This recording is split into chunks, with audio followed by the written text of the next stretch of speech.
Anak lagi bosan makan nasi, cobain ini yuk. Pengganti nasi cocok saat anak flu. Pertama, rebus makaroni di air mendidih. Kemudian siapin bahannya, gampang banget, cuman bawang putih, bawang bombay, dan pala. Bawang putih dan palanya dihalusin ya, terus lelehkan butter dan tumis bawang putih dan pala yang udah dihaluskan.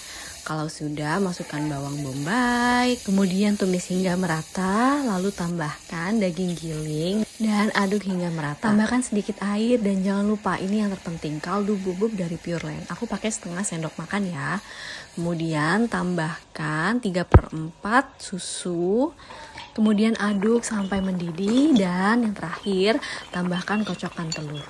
Terus kalau sudah, masukin makaroninya yang sudah direbus tadi. Tara, setup makaroninya sudah jadi. Selamat mencoba, Moms. Bye-bye.